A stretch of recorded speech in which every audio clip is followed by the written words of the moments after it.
2 Chronicles 26. All the people of Judah took Uzziah, who was 16 years old, and made him king in the place of his father Amaziah. He built Eloth and restored it to Judah. After that the king slept with his fathers. Uzziah was 16 years old when he began to reign, and he reigned 52 years in Jerusalem. His mother's name was Jechiliah of Jerusalem. He did that which was right in Yahweh's eyes, according to all that his father Amaziah had done. He set himself to seek God in the days of Zechariah, who had understanding in the vision of God, and as long as he sought Yahweh, God made him prosper. He went out and fought against the Philistines, and broke down the wall of Gath, the wall of Jabneh, and the wall of Ashdod, and he built cities in the country of Ashdod, and among the Philistines. God helped him against the Philistines, and against the Arabians who lived in Gur-baal, and the Meunim. The Ammonites gave tribute to Uzziah.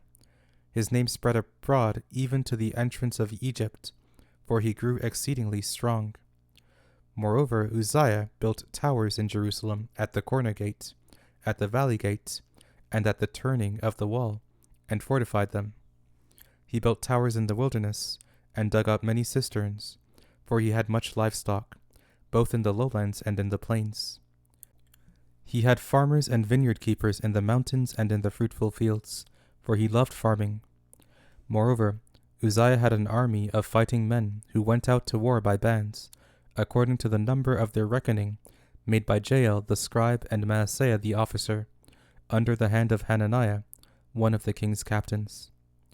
The whole number of the heads of fathers' households, even the mighty men of valor, was 2,600. Under their hand was an army, 307,500, who made war with mighty power, to help the king against the enemy. Uzziah prepared for them, even for all the army, shields, spears, helmets, coats of mail, bows, and stones for slinging. In Jerusalem he made devices, invented by skillful men, to be on the towers and on the battlements, with which to shoot arrows and great stones. His name spread far abroad, because he was marvelously helped until he was strong.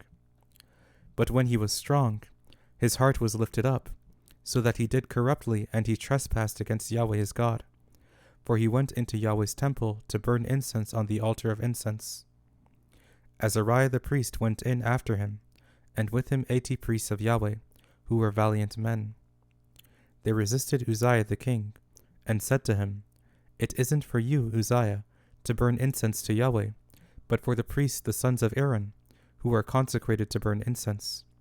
Go out of the sanctuary, for you have trespassed. It will not be for your honor from Yahweh God." Then Uzziah was angry.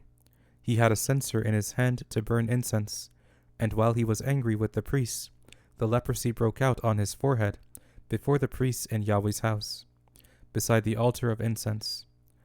Azariah the chief priest and all the priests looked at him, and behold, he was leprous in his forehead, and they thrust him out quickly from there. Indeed, he himself also hurried to go out, because Yahweh had struck him. Uzziah the king was a leper to the day of his death, and lived in a separate house, being a leper, for he was cut off from Yahweh's house. Jotham his son was over the king's house, judging the people of the land. Now the rest of the acts of Uzziah, first and last, Isaiah the prophet, the son of Amoz, wrote.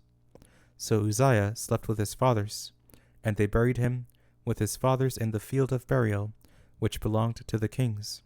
For they said, "He is a leper." Jotham his son reigned in his place.